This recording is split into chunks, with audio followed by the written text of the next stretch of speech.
I remember the day my son left this world like it happened yesterday. The smell of rain on the ground, the dull gray sky hanging over the churchyard, and the weight in my chest that made every breath feel like a battle.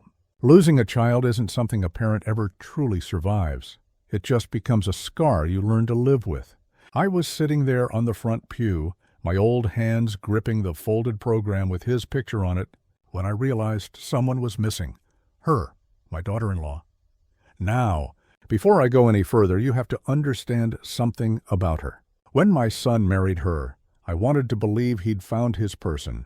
She was bright, charming, the kind of woman who could light up a room. But over time, that light dimmed into something colder. Sharp words, constant complaints, and an air of superiority that hung around her like perfume. Still, I told myself love was complicated. My son loved her, and that was enough for me. Until the day it wasn't. At his funeral, while we buried him, she was nowhere to be seen. The whispers started before the first handful of dirt hit the casket. Maybe she couldn't handle it, someone said behind me. Maybe it's too painful. But even as I tried to defend her in my heart, my stomach told me otherwise. There was no grief in her silence, just absence, an emptiness that stung worse than the loss itself. After the service, I sat in my car for nearly an hour, watching the rain trace crooked lines across the windshield. I thought about calling her, but what would I even say? Why weren't you there? No answer could have made it right. Still, when I finally drove home, my hands trembling on the wheel, I opened my phone. And that's when I saw it, a photo. Posted only 2 hours after the funeral ended. She was sitting at some fancy rooftop bar, sunglasses on, glass of champagne in hand. The caption read, "Life's too short to cry forever. Here's to new beginnings." I swear my heart stopped. My breath caught in my throat like I'd swallowed a stone. My son, her husband, was barely in the ground and she was celebrating? My hands started shaking so hard I nearly dropped the phone. The comments underneath were full of little hearts and "You go, girl" messages. No one knew. No one had any idea what she'd just walked away from. I sat there for a long time, the only sound in my house the ticking of the old clock on the wall. Anger and disbelief mixed with something else, this deep, hollow ache. I wasn't sure if I wanted to scream or cry, but one thing became clear in that moment. I wasn't going to let my son's memory be trampled under her heels like it meant nothing. So I started remembering things, little details. How she'd pushed him to sell his share of the family business for their future. How she'd convinced him to move into her condo, separating him from me bit by bit. And the more I thought, the more I realized she'd been building her new beginning for a long time. Maybe she thought she could just erase him, wipe his name from her life like chalk on a board. But I wasn't about to let that happen. Not now. Not ever. That night, I poured myself a cup of tea and pulled out the old lockbox from under my bed, the one my son and I used to keep our business documents in. Inside were copies of everything. Papers she probably assumed were gone. As I looked through them, something inside me steadied. She thought the funeral was the end. She had no idea. It was just the beginning. The next morning, I woke up with a heaviness in my chest that had nothing to do with grief. It was something colder, sharper, purpose. For weeks after my son's passing, I'd wandered through my house like a ghost, unable to eat, unable to sleep. But after seeing her post, that glass of champagne, that smug little smile, something inside me hardened. I wasn't just a grieving father anymore. I was a man with unfinished business. I made myself a cup of black coffee and sat at the kitchen table, where the morning sun filtered weakly through the blinds. My old hands trembled slightly as I unlocked the box again. Inside were papers that went back decades, contracts, business shares, letters. My son and I had built something together once, a small construction firm that we grew from nothing. I'd retired years ago, giving him my share and telling him, "Build something bigger than I ever could." He did. Until she came along. She'd been clever about it. I'll give her that. She had charm and a way of making people feel like she was on their side, until she wasn't. When I read through the documents, I noticed subtle changes that didn't sit right. Transfers made quietly, signatures that didn't quite match my son's handwriting. A few things dated close to when he'd gotten sick. That was when it hit me like a train. She wasn't just careless. She was deliberate. I called my old friend Frank, a retired accountant who used to handle our taxes. He owed me a favor and I cashed it in. "Frank," I said, "I need you to go over some old papers, and I need you to be discreet." He came over that afternoon, his gray hair wild as ever, and his thick glasses sliding down his nose. When I told him what I suspected, he stared at me for a long moment before nodding. "You think she siphoned money?" "I think she stole from my son," I said quietly. "Before and after he died." Frank didn't say another word. He just went to work.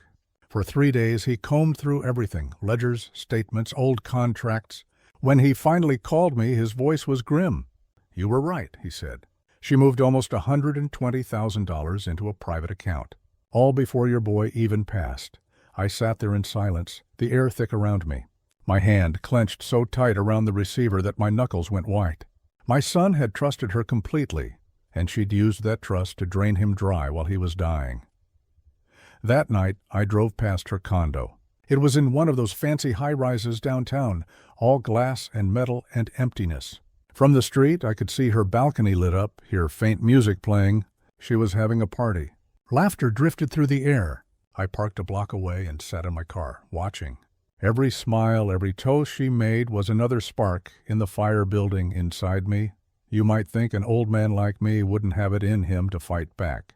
That's what most people think. But there's something about losing everything that strips away fear. I didn't care about money anymore. I cared about what she'd done to my son, the way she'd made him feel small, the way she erased him.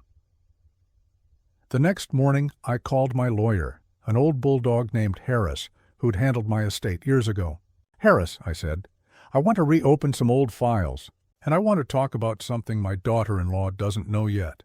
He hesitated. "You're talking about the trust?" "Exactly," I said.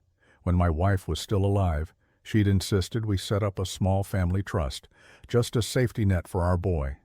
Over the years, it had quietly grown, investments compounding little by little. I never told my daughter-in-law about it, and when my son got married, I kept it separate from everything else. Now, it was the only untouched piece of his legacy, something she couldn't reach. "I want to change the terms," I told Harris. "I want her name removed completely, and I want every cent redirected to something that would have made my son proud." Harris nodded. "We can do that." When I left his office, the fall wind hit me full in the face. For the first time in months, I felt something close to peace. She thought she'd won, that she could drink away the memory of what she'd done. But she didn't know what was coming. That night, I went through old photo albums. There he was, my boy. Smiling, holding a fishing rod, laughing with his mother, standing beside that same woman on their wedding day, her smile wide and false. I touched the photo gently and whispered, "Don't worry, son. I'll take care of this." The next morning, I received a message from one of his old co-workers, a young man named Dean. He said, "Sir, I don't know if you've heard, but your daughter-in-law's been talking about selling your son's old company shares. Thought you should know." That was the moment everything clicked. She wasn't just trying to move on. She was trying to erase him entirely, cashing in on every trace of the life they'd built. And I decided right then I was going to stop her, one careful move at a time. She wouldn't see it coming. I started with what I knew best: patience. When you've lived as long as I have, you learn that revenge isn't about fury, it's about timing. I wasn't going to confront her, scream, or throw accusations around. No, I wanted her to feel the ground shift beneath her feet, so slowly she wouldn't realize it was me. The first thing I did was reach out to Dean again. He worked in the same office where my son had been a senior project manager. I asked him if the company still had the old records, email chains, project notes, contracts that my son had worked on before his death. "I just want to preserve them," I said, "for memory's sake." But that wasn't the full truth. I wanted to see if she had her fingerprints anywhere in those files. A week later, Dean called me. "Sir, I found something strange," he said. "It's about one of the final deals your son approved before he got sick. There are signatures that don't match up." "Whose?" I asked. He hesitated. "Your daughter-in-law's." I leaned back in my chair and smiled a little. "Dean, do me a favor. Email those files to my lawyer quietly." It was slow work, but the evidence began to pile up. Forged documents, transactions rerouted to her accounts. A few shady business partners who'd suddenly disappeared when my son passed. Every new piece of proof felt like another nail in the coffin she'd built for herself. Meanwhile, I kept playing the part of the grieving old man. On social media, I commented politely under her posts, "You look well. So glad you're healing." And she liked every one of them, never suspecting that the man she thought was harmless was the one pulling the threads behind the scenes. One evening, I called Harris again. "It's time," I told him. "Let's file the motion." He didn't ask what I meant. He just sighed. "I'll prepare the papers." See, the thing about forged signatures on company documents is that they aren't just unethical, they're illegal. And when the name attached to those papers belongs to someone who's passed away, well, it gets messy. While Harris handled the legal part, I did something more personal. I visited her mother. It had been years since we'd spoken. The old woman still lived in the same neighborhood, a tidy house with flower beds that looked just like my late wife's. She seemed surprised to see me. "Oh," she said softly, "it's been a long time." "Yes," I replied. "I wanted to talk about your daughter." Her eyes darkened. "What did she do this time?" That's when I realized her mother already knew, not the details, but the kind of person her daughter had become. I didn't have to say much. I simply told her what had happened at the funeral, the money that had gone missing, and the betrayal that followed. She sat there quietly for a while, then whispered, "I'm sorry." She's always been that way, of taking more than she gives. That evening, when I got home, I found a message waiting for me on my phone. It was from a man named Rick, a former contractor who had worked with my son. He said, "Sir, I don't know if this matters, but I think your daughter-in-law forged some paperwork with my signature too. I didn't want to get involved back then, but now I think I should tell you. It mattered, all right." 1 week later, Harris called. "We've got her," he said simply. "The Financial Crimes Division is looking into it, and she's been served notice." I didn't celebrate. I didn't smile. I just looked at my son's picture on the mantel and said, "It's a start." But karma has a funny way of weaving its own thread. A few days later, I heard she'd been fired from her job. Something about financial misconduct. It wasn't me who made that call. Life did that part on its own. All I did was push the first domino. Still, something inside me wasn't at peace. She'd taken so much, not just money but my son's dignity. And I couldn't rest until that part was made right too. That night, I opened the old box one more time. Inside, under the papers and photographs, was a sealed envelope, one I hadn't touched in over a year. It was a letter from my son, written when he first got sick. He'd written, "Dad, if anything happens to me, don't waste your time being angry. Just make sure whatever I built doesn't fall into the wrong hands." I ran my thumb over the ink and whispered, "I promise, son." I'm almost there. The next step wasn't legal or financial. It was personal. I wanted her to know exactly what she'd lost, to feel it, so I planned something she would never forget. When the days started to feel normal again, which is to say, when the town's gossip slowed to a dull hum, I realized I hadn't done the thing I'd wanted most. I hadn't given my son back a voice. The papers and freezes and investigations were one kind of justice, but they sat cold in a courthouse. My boy deserved something warmer. He deserved the kind of memory people would carry to church potlucks and high school reunions, not just a line in a legal brief. So I began to think about story. People listen to a story differently than they read an audit. Stories stick to the ribs. I remembered how he loved building benches at the park, how he'd fix a neighbor's roof for nothing, the little things that made people say, "That man had a good soul." That's what I wanted the town to remember. Not the scandal, not the champagne-sipping post, the man who used to hand out orange slices at the 4th of July parade, the man who taught kids how to change a tire. I called Sarah, the woman who still ran the community center where my son had volunteered for years. She answered in her usual brisk way, "Eddie, is everything all right?" Her voice softened when I told her why I wanted to see her. "We're planning a remembrance," I said. "Not a plaque.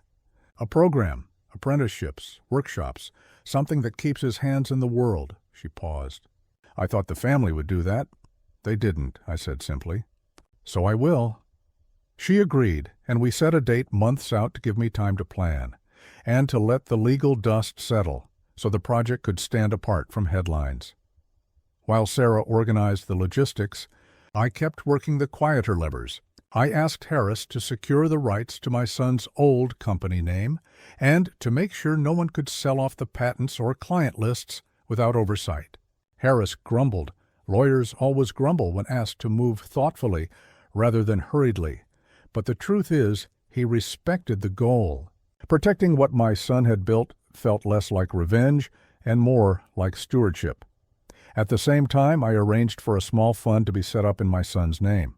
Not a flashy amount, the county wouldn't allow me to buy a headline, but enough to pay for apprenticeships and to guarantee that 3 or 4 crews would finish the projects left, half done by contractors who'd been stiffed.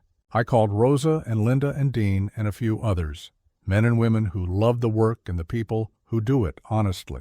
They agreed to mentor. They wanted to honor him too. The plan did 2 things at once. It stitched the town tighter, giving people who'd been cheated a place to finish what was started. And it kept the memory of my son alive in bodies, in hands, making things. When you teach a trade, you pass on more than skill. You pass on values. I wanted those values loud enough to drown out the sound of one woman's champagne glass. All the while, the legal proceedings were moving like a careful machine. Evidence collected by Harris and Dean and Harris's contacts closed a net around the daughter-in-law's accounts. The state filed charges for fraud and forgery, but that was only the middle of the story. The final blow would be when the community saw both the wrong and the right laid side by side. A week before the remembrance, I sent a letter, not to the press, not to her, but to every small contractor in town and to the clients who might be affected. I told them what we planned, what we intended to do for apprenticeships, and that we'd be publicly recognizing the values my son lived by. I used their names, the ones who'd helped me when my boy first opened a truck. People came forward with donations, with time, with old tools they'd kept in barns. The spirit that had once carried our small company came back like a tide. 2 days before the event, I got a call from a woman I'd never expected to hear from, my daughter-in-law's mother. She asked, voice low, if she could come to the remembrance. I need to see where she's at, she said. I don't know my daughter anymore. I told her the door was open. I'm not cruel in the ways people imagine. I'm deliberate. On the day of the remembrance, the park smelled of cut grass and coffee. Kids ran around with banners my son would have loved. The display table had his old hard hat, his worn tape measure, a stack of prints for a community bench he had wanted to build. People filed in, neighbors, men in work-stained jackets, families he'd helped. Even a couple of the contractors who'd once been stiffed but had come back because they believed in repair rather than ruin. When I stood to speak, my hands trembled only a little. I spoke not as a prosecutor, but as a father and as someone who'd watched a life be unraveled. I told short stories, the way he'd always show up for a kid's game, how he'd mend a fence in an afternoon for someone who couldn't afford it. I watched faces change. People laughed, then they cried. The tone shifted away from scandal toward memory. That was deliberate. We were reclaiming a life from the noise. After the event, the paper ran a piece not about the courtroom drama, but about the apprenticeships, about how the town was stepping in to finish what had been started. The headline read, Community Rebuilds in Memory of Local Craftsmen. It was cleaner, simpler, and it hurt the other story where it mattered. In the social ledger, people remembered the man who taught them to hammer, not the woman who'd posted a drink, and that's when something strange and necessary happened. She called me. Not a lawyer, not a PR person, her. Her voice on the line was small. I saw the article, she said. I didn't know he mattered to so many people. It was not the hard confession I wanted. It was a rawer thing, the kind of unsettled recognition that comes when a mirror is finally held up. What do you want? She asked. For a moment I considered telling her everything, the forged checks, the transfers, the parties. But I'd already said what had to be said in the park. Punishment lived in courts. Memory lived in people. So I answered differently. I want him remembered honestly, I said. And I want you to understand what you were part of. She didn't like that. Are you offering me mercy? No, I said. I'm offering you a choice. Help us repair what's broken. Stand with the people you hurt. Teach instead of hiding. There was a long silence. Then another voice, the woman from earlier, her mother, came on the line. My daughter will come, she said. She needs to know how to be better. I listened to the brittle softness of a family trying to hold itself together. It was an ugly moment and a hopeful one both. In the months that followed, she did come to work sometimes. She showed up in plain clothes, collected nails, handed out plans. It wasn't an easy transition. People stared, some spat. But there were also nods, the small ways of acceptance that come when someone does the hard thing and keeps doing it. I watched her build, clumsy at first, then steadier. I watched her listen to men my son mentored. I watched her hand over checks to the fund and write letters to subcontractors she'd wronged. Those were small acts, but they were acts of repair. True justice is rarely a single strike. It's a long, boring process of putting things back the way they should be. There was no gloating. There was no bitter crowing. What happened instead was slower and deeper. The community reclaimed the story of my son, and in doing so, reclaimed itself. The woman who had once sipped champagne at his funeral ended up sweeping the floor at the community center on a Tuesday afternoon. Maybe that was her penance. Maybe it was her start. As for me, I went back to the things that steady an old man: the garden, the wood shop, the quiet walks. I'd won in ways I hadn't imagined. I'd watched people choose repair over rumor. My son's name was spoken at the park's new bench at the trade school when a kid started an apprenticeship, in the kitchen line where old hands taught new ones how to plane a board. That was a different kind of victory. It was the one that matters in the long, slow ledger of life. Once walking past the center, I caught sight of her through the open door. She looked up, our eyes met, and she gave a small, real nod. Not a bow, not a plea, just acknowledgement. It wasn't forgiveness. It wasn't absolution. It was the start of something no court could right, the long, awkward work of becoming human again. And that, more than any headline or legal victory, felt like the end of the story I'd set out to tell.